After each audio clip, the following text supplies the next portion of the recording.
Confess I'm an addict, a meditation junkie. It's just beautiful being able just to let go and relax and be peaceful. So it's well worthwhile. If you can't do it yet, persist, because when you learn how to do this, it's so brilliant.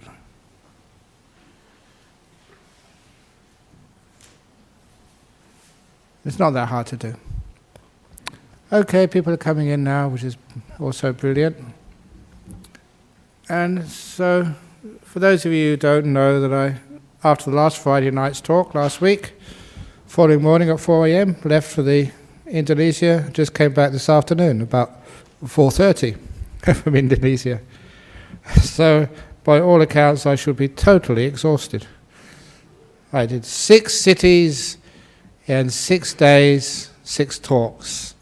Some really big talks as well, many thousands of people, because I'm extremely well known in Indonesia.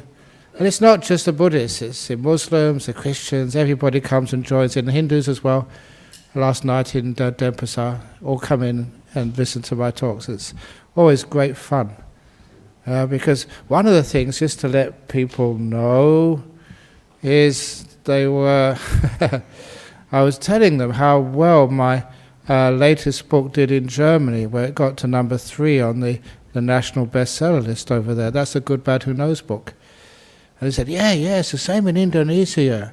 He says, your books are number 3, sort of in the Gramedia books store. It's a chain of bookshops, and so they're the biggest booksellers over in Indonesia.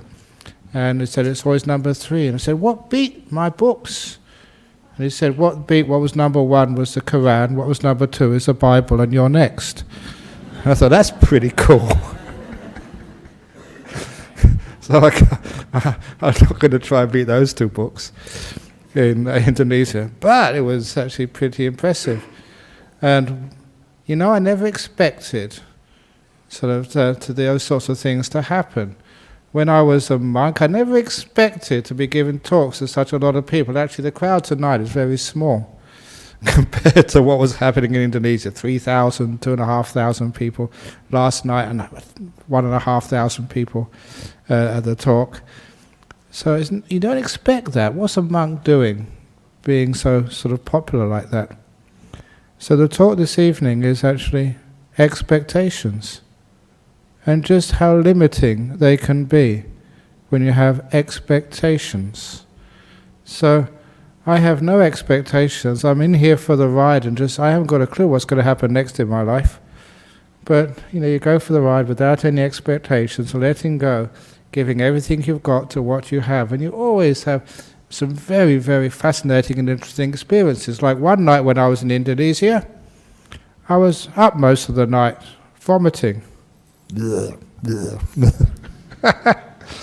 What happens when you travel? People are very kind, they give you all sorts of food. You don't know what food is the proper food for you.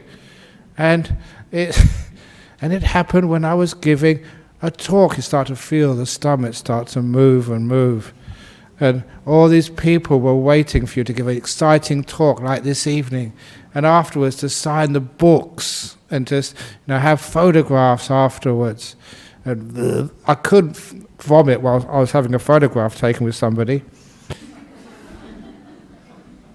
But it's wonderful that over the years of meditation practice, how you've learned to deal with this sort of stuff.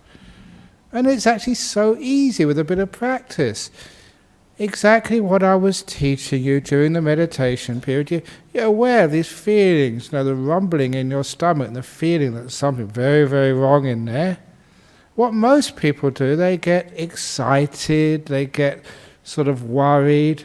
But for me, I don't get excited or worried anymore. I just leave it alone and give it lights of kindness and kindness. So it just relaxed enough to finish off the signing of the books and then run to the room and vomit. But even afterwards, it's sometimes, people get so much negativity to being sick. For me, I always look to the positive side of sickness. Because I was vomiting, it was at least that day I lost a bit of weight. And it was just interesting stuff to see what I got in my tummy all the time. And after a while, it all just disappeared and vanished. But afterwards, with a very sore tummy, and tried to get a few hours of sleep, again, I did exactly what I was teaching you there. To relax the body, relax it, until any of that pain, ache, or even the aftermath of a sore tummy just vanishes completely away.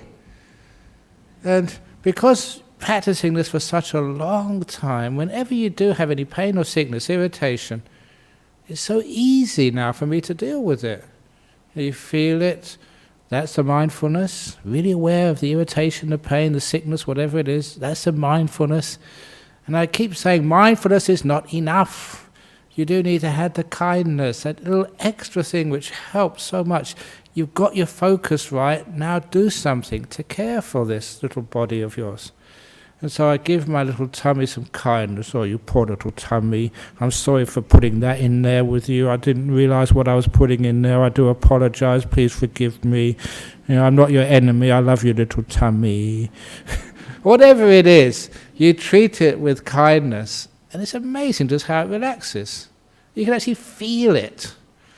And you feel it, you relax it some more, you feel it relax more, you give it more kindness, and it relaxes and relaxes, until it totally softens.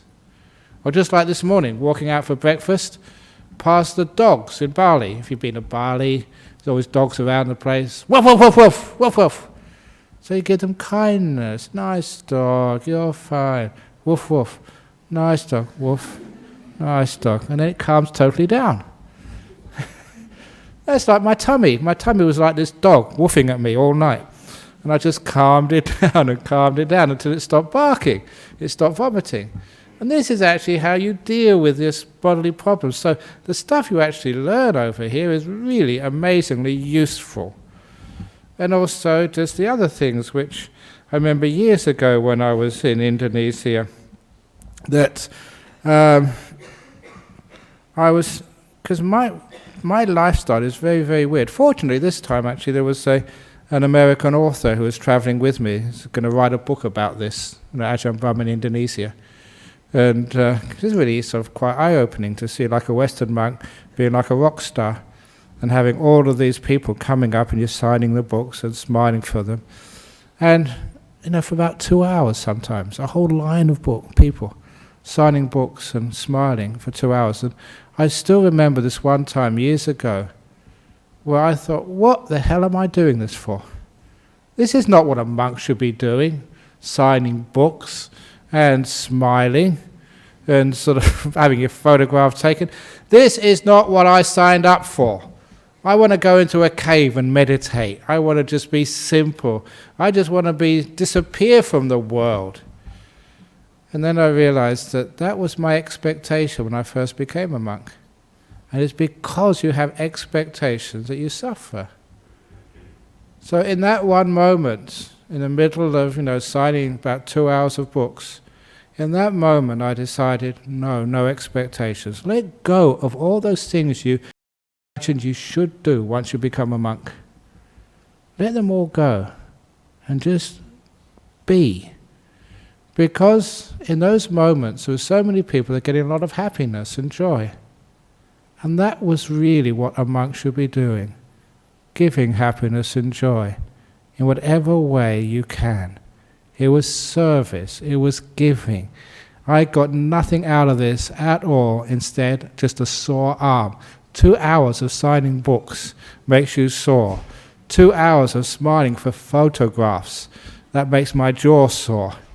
And I did hear that in Indonesia, in Java, the Buddhist monument, Borobudur, they have asked people to refrain, to stop taking photographs of that monument, because all those flashes are degrading the stone.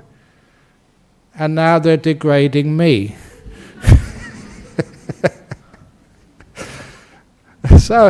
But then I thought, no, that's not the way that any sort of spiritual person, any wise, compassionate person should act. People they were getting so much happiness out of this. And in fact, one of the stories I was telling earlier in the car, because all my expectations get blown away when I do things like this. Expectations of thinking you should be tired after such really, all through the day hard work, not much sleep.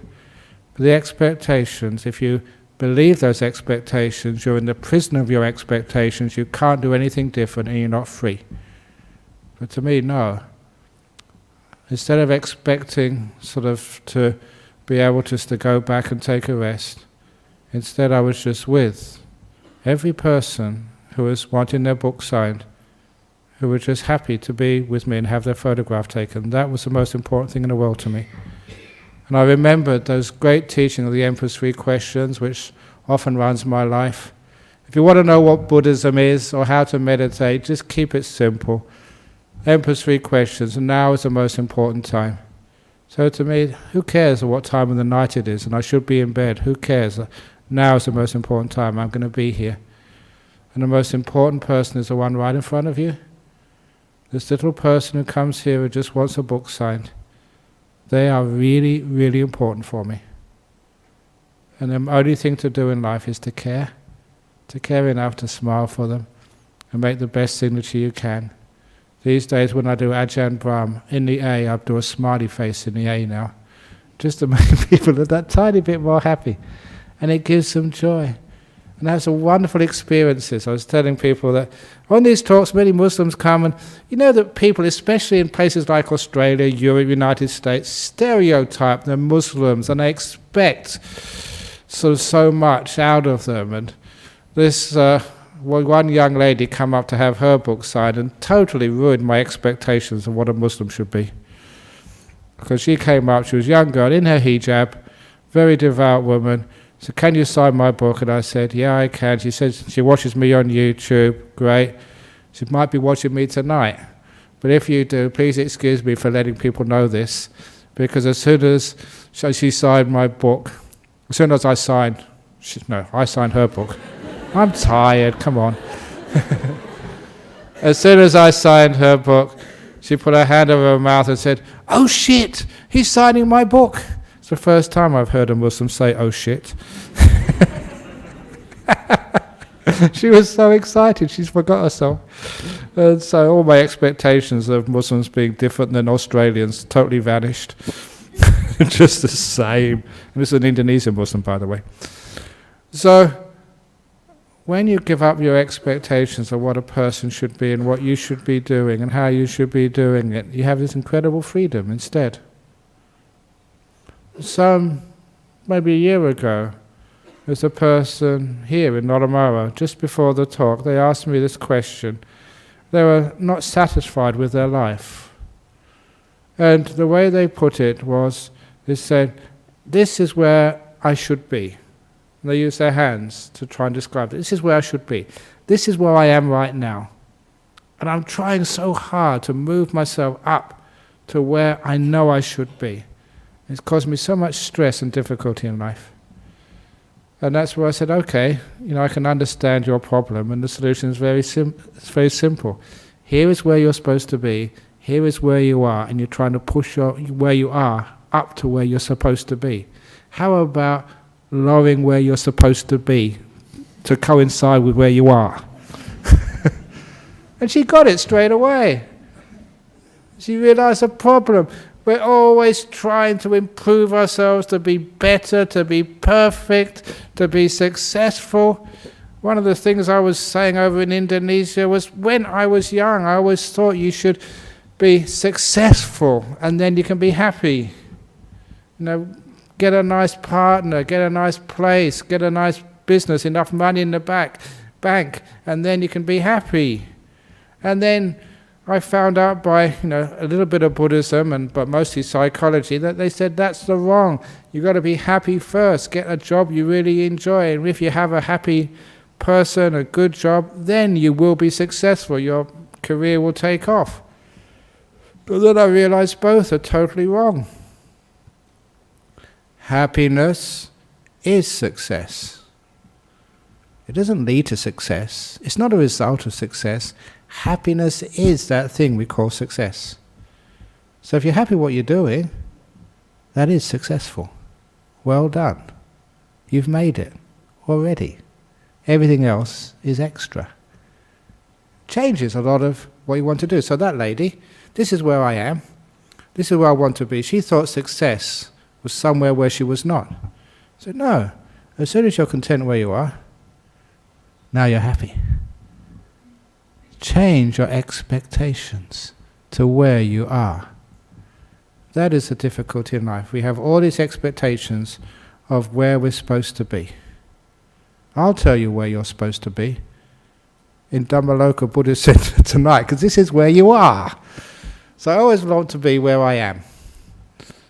And I lower my expectations, because otherwise it's just far too much stress. But people say, how can you have achievement and progress in life? Oh, come on. We've got too much progress. Is it really progress, do you reckon, in our life? Yeah, we got more money but less time.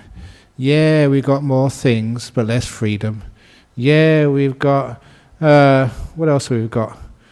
More headaches, more problems, more difficulties. We've got more information, but a lot of the information we see on the YouTube or on the TV or on other places just drives us crazy. It's just so terrible. They think what's happening in this world. So has there really been progress? I think sometimes that the trouble with our world is, again, we're expecting something which we could never get, and we're aiming for things rather than enjoying where we are. Okay, it's good to work, to improve, but we really do need to spend more time appreciating how far we've come. To actually spend more time just appreciating our own beauty and the beauty of the people which are around us. But unfortunately, we were always expecting perfection. And I was spending a lot of time talking about this idea of perfection in our world. What is a perfect monk? What is a perfect wife, a perfect husband? Perfection is what you perceive with your head, with your brain, with your intellect. And you'll find that you will never be able to see or reach perfection in this world. But there's something else. You'll never find a perfect partner. Your idea of a perfect partner is very much in your head. A perfect government, even a perfect Dhamma talk, you will never find, because such things don't exist. That's from your head. Instead, we have an alternative to perfection, which I call beauty. Beauty is what you see with your heart. And it's totally different from perfection. Going around Indonesia, even like last night, Denpasar in Bali, full of traffic jams, full of litter, is far from a perfect city anymore, but it's still beautiful. Perfection and beauty are two different things. And if you can know the difference and go for beauty rather than for perfection, you will find that you can find a partner and live so happily with them. They may not be perfect, but you can see they're beautiful. And I don't mean in their face, I mean in their heart and their character. You can see the beauty inside of them. And it's the same with you. You will never be perfect, as I will never be a perfect monk. I'd always tell bad jokes, but that's what makes me sometimes beautiful. And here's the bad joke for today. I hope I never said this last week, about the man who brought his wife a very expensive diamond necklace. Did I say this last week? He brought his wife a very expensive diamond necklace, and she never talked to him for 6 months afterwards. And his friends said, that is just so ungrateful. You brought her this expensive, beautiful diamond necklace, and she won't even talk to you, and it's 6 months has gone past now. He said, yes, that was the deal.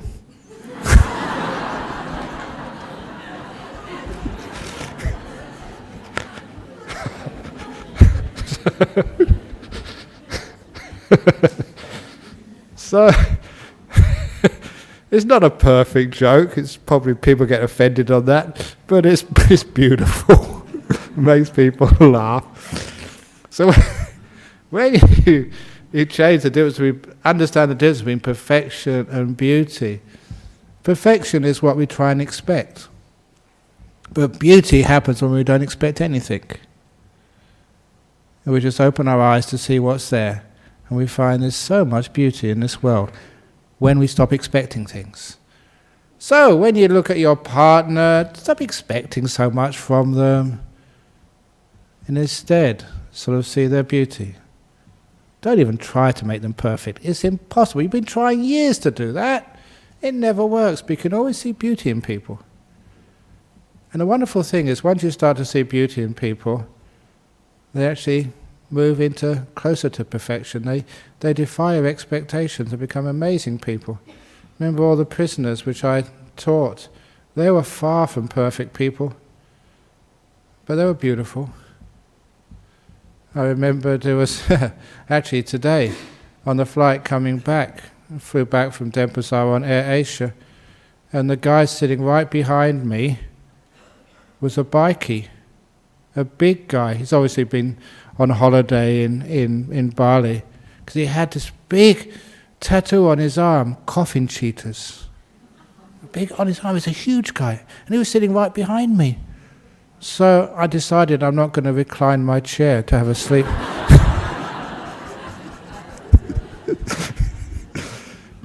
I've got enough wisdom and sense not to do things like that. But these guys, sometimes we have all expectations and stereotypes. And I always remember that years ago that there's one of the mothers of a bikie called me because her bikie friend had died in an accident, which happens, driving the bike too fast, or I don't know if it's on drugs or whatever, but actually hit a telegraph pole and died. And the telegraph pole didn't do very well either, but they had to do the funeral for them. It's the only time I've ever done a bikie funeral. And it's an amazing experience, because usually in funerals people actually dress appropriately. But in a bikie funeral, all the bikies there, they were in their leathers and their patches, and all their girlfriends came. And honestly, this was actually in Fremantle crematorium.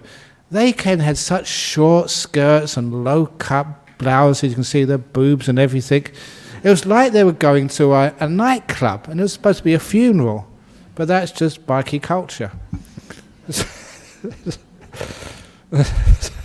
So I was very, very careful to say the right thing.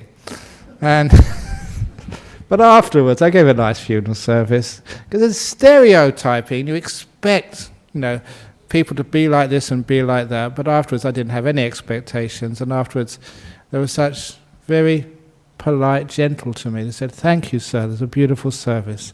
Thank you, sir. That was wonderful what you said. Thank you. We'll remember that." And all my ideas of bikies went totally out the window. And as you actually meet and see and discuss with them, I don't know what you read in the newspapers, but these are human beings as well, because at that time I could see the beauty in them. And when you see the beauty in them, rather than looking at perfection, no expectations, it's amazing how you can actually relate to a person, connect with them, and maybe just solve any problems in them, because that's the next thing, that once you see the beauty in things, things get better in this world. I always I despair when people protest too much or get angry and so critical, focusing on one part of a government or one part of a person or one part of themselves, which is obviously no wrong, needs to be fixed up. But please put it in focus. In Australia we live in a pretty good country. Yeah, there may be some corruption in this part of the government or that part of the society, but people are pretty good. They're not perfect, just like us. And so, whenever I meet politicians, whenever I meet big business people, I always look at their beauty. And it makes them to be a better politician, a better CEO, a less corrupt, a less self-serving.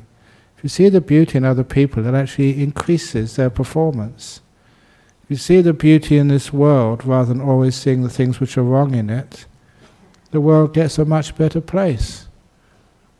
How many years, decades, centuries have been trying to fix up the problems, with aggression, trying to force people to see the nonsense in what they're doing and how they're behaving, because we've got all these expectations of them and expectations of this world, looking for perfection rather than seeing the beauty. When we let go of expectations and see the world as it is, see the person as they are, see their beauty, that makes for a far better world in which we can live.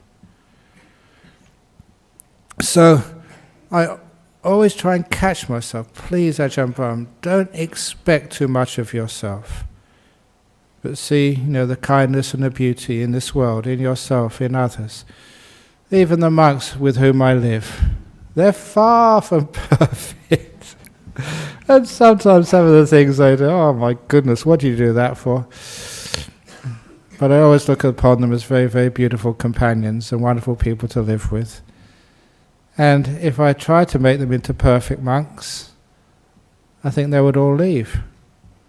Those of you who know our monks, know our nuns, they've all got their own different characters and different ways of doing things and stupid things which they do sometimes. I'm just trying to think of some of the stupid things which our monks have done over the years. Well, actually, let's start with me, the stupid things which I have done.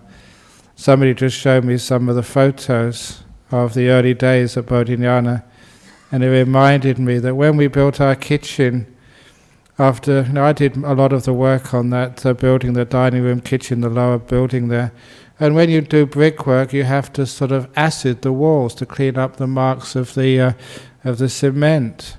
So I was working all morning, just brushing all the walls with acid to clean them, to make them look good. It was time for lunch, so we went out for lunch. And we had, the lunch was given by, I don't mind saying the name, some of you know that Bin Anson and his wife Yupa brought the lunch, and with their two daughters, they only had one daughter, just a newborn baby. And after giving us the lunch, their baby sort of pooped in their diapers. So she had to take it off, was looking for some water to wash her bottom. And what did she use? The acid. This poor little girl started screaming. It didn't really hurt her because it was all watered down. It wasn't like concentrated. But she certainly went red. But it did the job. It really cleaned her backside.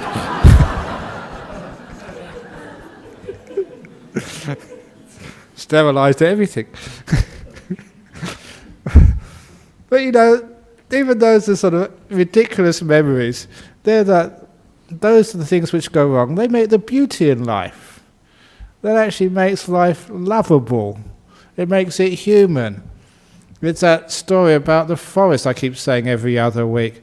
No perfect tree in the forest, but there's many beautiful trees. What is a beautiful tree? It's not perfect, but it's got character, it's real, it's got life. You lower your expectations of what a forest should look like and see a real one, and it's beautiful. Human beings, lower your expectations, what they really are like, and it's really beautiful. And you can be content and happy. What is life really like? One of the things which I learned from living in a very, very, very small apartment with my mother, my father, and my brother, I remember always seeing my mother and father arguing. They were arguing. And sometimes they'd argue so much they wouldn't speak to each other for about an hour or two. And then afterwards they'd make up. I saw that as a little kid. So straight away I learned my expectations of mother and father being perfect are just ridiculous. My expectations that a mother and a father would love each other 24 hours a day, sort of 365 days a year, is just as stupid. But what I did see, that arguments happen. And they're beautiful, especially when you see them making up. It's as if the arguing was worth it, to see just the tenderness and the beautiful forgiveness of two people who wouldn't speak to each other for a couple of hours, coming together and reconciling and making up. That was really beauty. So I learned about what family life was by seeing that. And it was so wonderful. My parents argued in front of me. They didn't do it behind closed doors, because I could see it. It's so wonderful they reconciled in front of me and my brother, so we could see it. It wasn't hidden. So my expectations of life were actually lowered to reality. And the beautiful part of it was that when people accept the reality, then they can make up and they can have some beauty in life. So if you think you should be up here somewhere and you're down here, the only solution, honestly, you can try all your life trying to push yourself up. Come on, work harder, try harder. Be a better meditator, be a better monk, get some new stories, tell some new jokes. Actually, it was a new joke today, so that was amazing. That was beyond my expectations. And so lower yourself, lower your expectations to reality, and then you see the beauty in your family, in your country, in your life, even in your health. So you're not so well. That's life. So we accept sickness. So I always say there's nothing wrong with being sick. It's right being sick. Sick people's rights. Or like in Indonesia, they always have a theme. The theme for my series of 6 talks, 6 cities, 6 nights, was happy every day. I said, how can you be happy every day? Well, okay, you can be happy every day and leave your misery for night time. They said, no, I mean happy every day and happy every night as well. But what happens if you're miserable? And the answer is being happy, being miserable. Do you understand what I mean? It means that accept, being down in the dumps, not feeling so good, not feeling happy today, feeling grumpy. Accept that's part of life and be happy to be grumpy. And that is not just some sort of smart-ass way of sort of trying to explain the way that sometimes people are not so happy. What it is doing is changing your perception, changing your expectations. Because people always think you should be happy, and when you aren't, you're making a mistake. There's something wrong with you. So come on, get your act together. Be happy. You're making a big mistake. But no, lower your expectations of life. And the days you feel grumpy, be happy being grumpy. This is my grumpy day. Grumpy people's rights. And when you're happy being grumpy, you can see the beauty in it. Sometimes there's a lot of beauty which people miss in life. Sometimes when people are grumpy, they can be really funny. What's his other cartoon? No, it's gone out of me now. So somebody supplies me with jokes, but I'm a bit too tired to remember this one. I'll save this one for next week. It was a very, very funny one. Made me laugh anyway. That's right. They said it was. Here it goes. Anyway, they say. That's right. If a man is not married, he's called a bachelor. If a woman is not married, she's called a genius.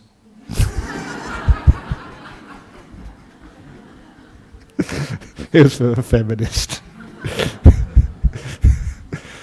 But some of you will object to that. Some of you will find it funny. But you know that I find it very, very beautiful when you can tell stories and jokes and people laugh together. There's really a beautiful thing about humour and happiness. So there's the happiness about beauty, about sort of laughing together. Because what it does, it would take away the seriousness of life. We take away the pain and the striving to make it a better place. And we can realise this is the human condition. We're laughing at ourselves. We're laughing at the human condition. We're actually lowering the expectations. Stop trying to fix things and appreciate things. Because that's what expectations do. As long as you have an expectation of what it should be like, then you always have a lot of striving, a lot of fixing to do. I don't know how many of you in your past have tried to fix your partner. It never works. And these days people try and fix themselves. And that doesn't work either. A huge self-improvement industry, which I always object to. Self-improvement. Who says you need improving? Who is competent to judge that you're not good enough? Why did you buy into that idea you're not good enough? So, I don't know where it came from, but many of you have brought that idea, you're not good enough and you need to be improved. And I come along and say, no, you're perfect enough. You're more than good enough. You're not perfect, but you're beautiful. And I don't want you to change. What would the world be like without a Donald Trump?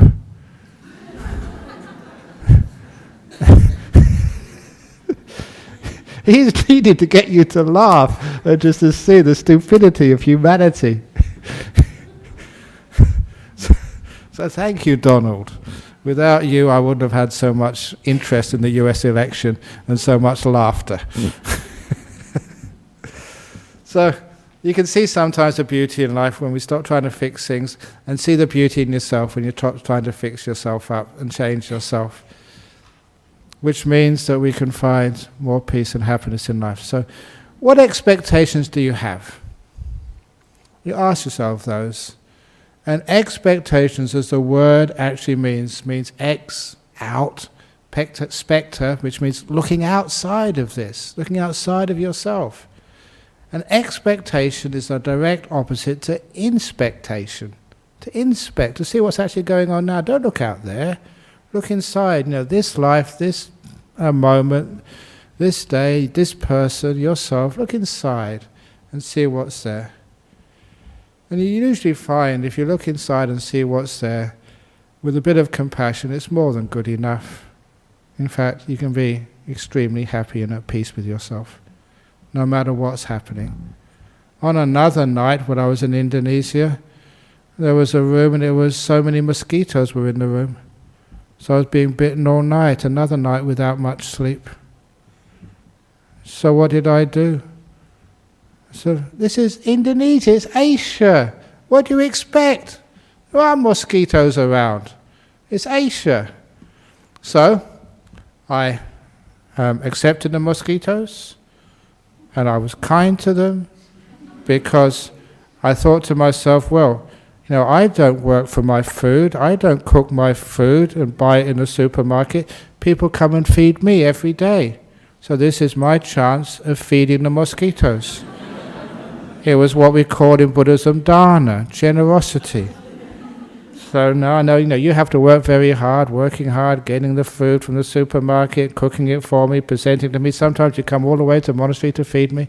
So I thought, now this is payback time. So mosquitoes, come on.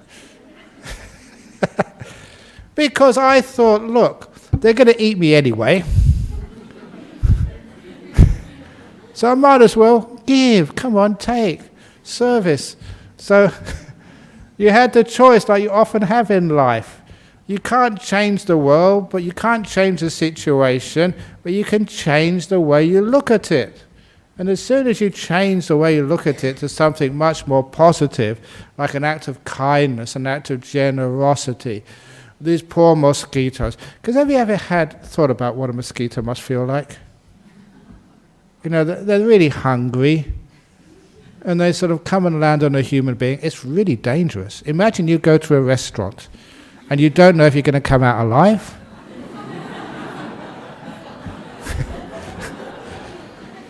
That's what a mosquito does every time. So it's also, imagine those mosquitoes, when they had me, they had all the time in the world, they could relax and drink as much as they wanted. Most of these mosquitoes, because they're so afraid of being swatted, they must probably have really bad digestion. They're so anxious to get it out of the way quickly and run away as fast as they can. But so now I gave them this beautiful kindness and time. Please have as much as you like. And I got plenty left in there. And my blood is pretty good. It's like holy blood. So it's like giving them a blessing as well. So when I thought like that, I didn't get upset and agitated. I remember what the Buddha said. The body might be in pain, but the mind doesn't have to be in pain. Yeah, it itches and it just goes away after a few minutes. And I don't get dengue fever or...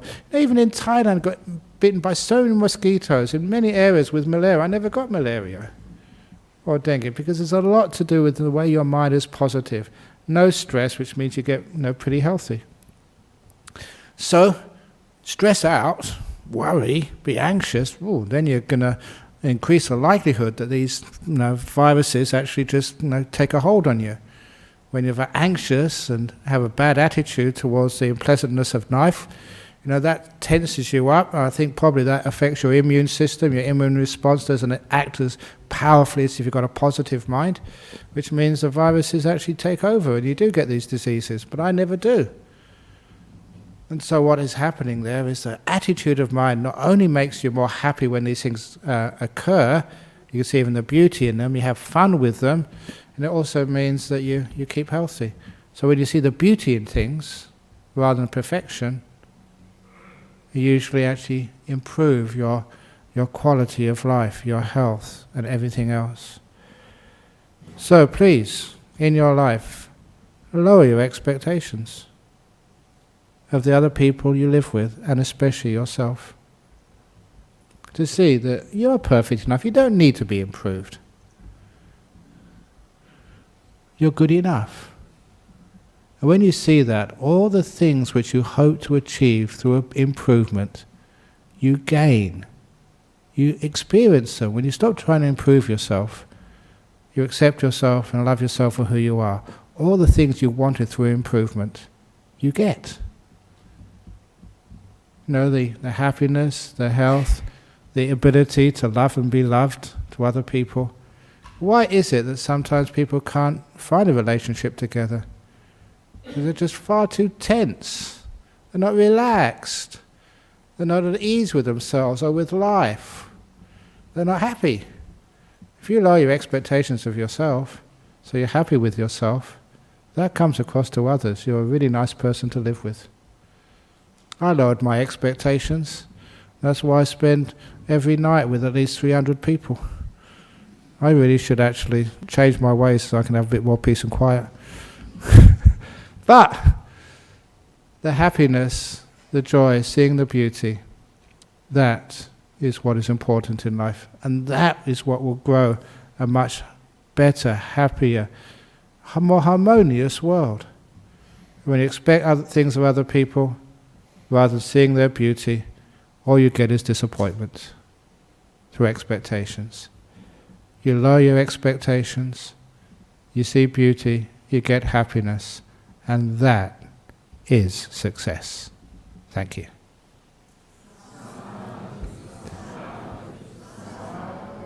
Okay, see what we get here from overseas. Am I in trouble tonight?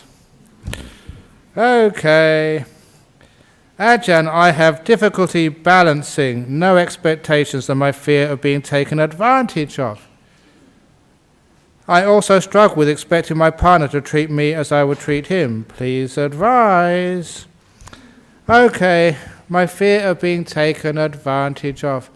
Why are you afraid of being taken advantage of? What's wrong with being taken advantage of? I've been taken advantage of every day of my life. And I encourage you to take advantage of me every other day of my life as well. That's the meaning of my life, to be taken advantage of. So I'd change it all around. What's wrong with being taken advantage of? Your job is to serve, to love, to open your door of your heart to others and give whatever you have. The way the Buddha said is when you give, it's like taking the light from a candle. You take a candle which is not lit, you put it onto a lit candle, you take the flame away, but the flame on the original candle is still there. You don't lose by giving. In fact, you probably get more. Expecting your partner to treat me as I would treat him. He probably says the same. I wish my wife would treat me as I treat her. No, look.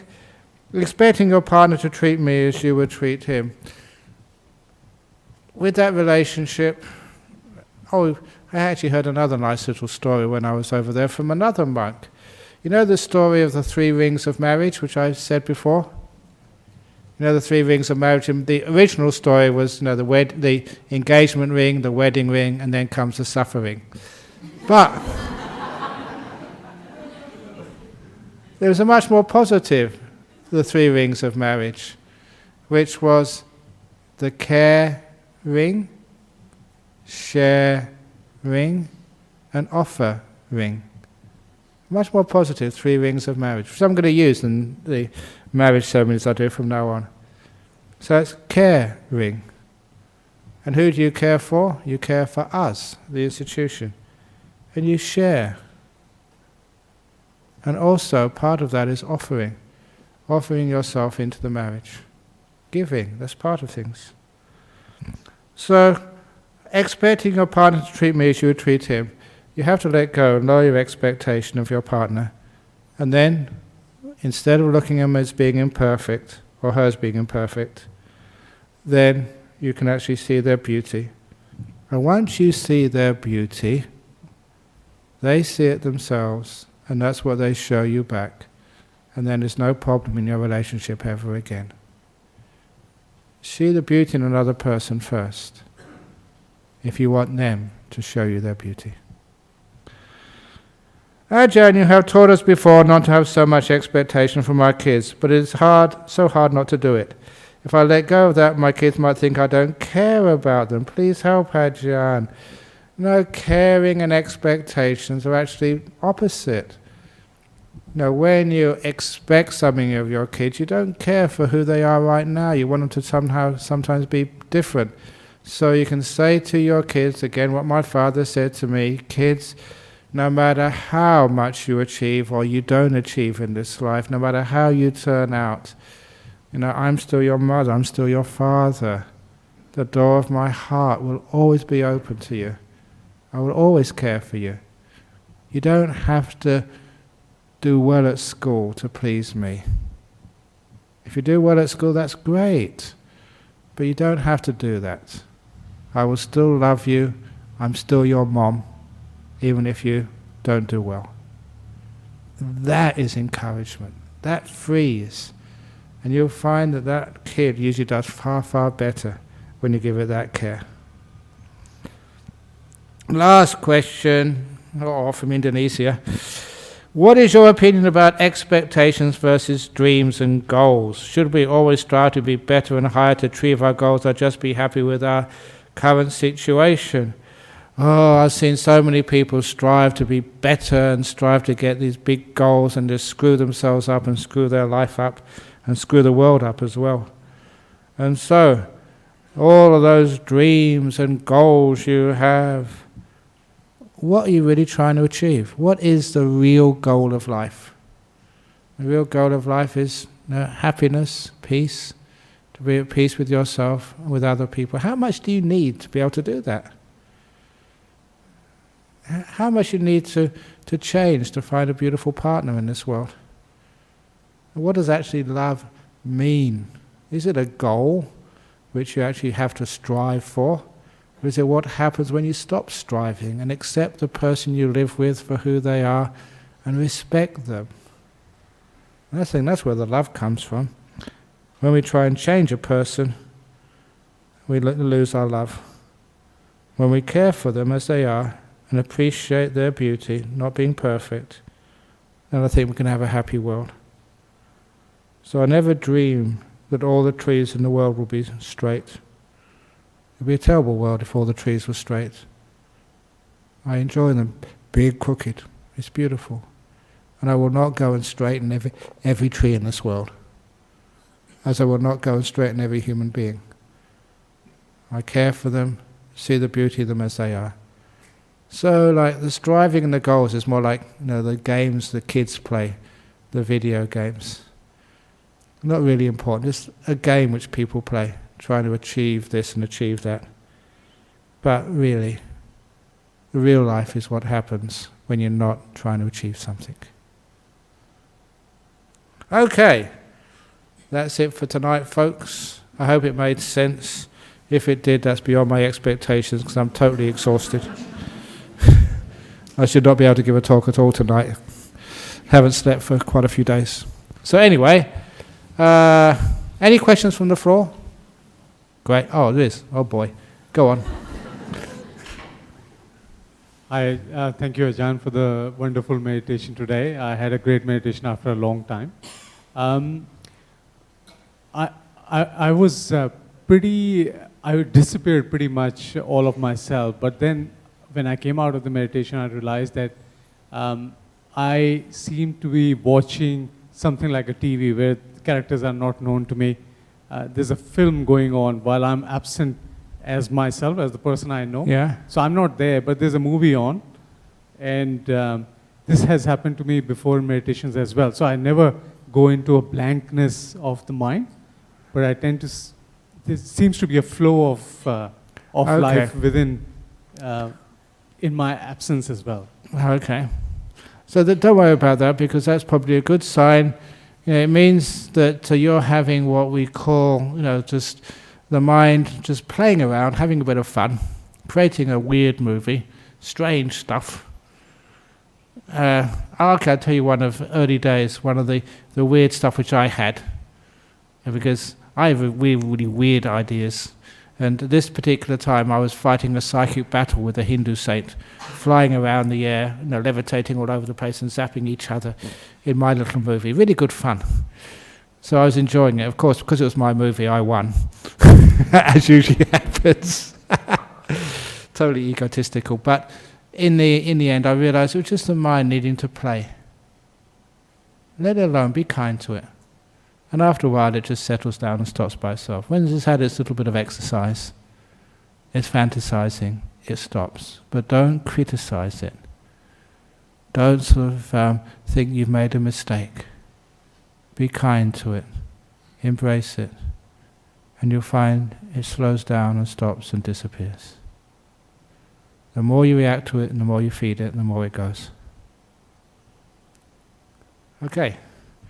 Okie dokie. Uh-oh. Okay, in the back. Ajahn, what is the difference between expectation and inspiration? Okay. Sometimes people start with inspiration, and if they're not careful, it leads to aspiration. They want to do something and aspire for something. And that usually ends up in desperation when they find they can't get it. And then expiration. We call it the four spirations. So inspiration is brilliant if it leads to peace. But if it leads to you actually being too active, inspiration can go in two different ways. You can be inspired, to fight for some stupid cause, like, the world domination by some religion. People actually get inspired to go to places like Syria. The inspiration which goes in the wrong area. So be careful with inspiration. If it's inspiration which leads to peace, which leads to some love and leads to harmony, then that's inspiration which you can follow. And it's a lot of time it's inspiration which leads to things settling down, not creating more things to do. Because we're far too active in our world. We do too much. So inspiration, just like seeing the sun go down, it settles you. At the end of a day, even the sun goes to bed and rests, metaphorically. So you should too. Okay, so that's the end of the questions. I'm packing it up now. So let's bow 3 times to Buddha, Dhamma and Sangha, and then you can do whatever.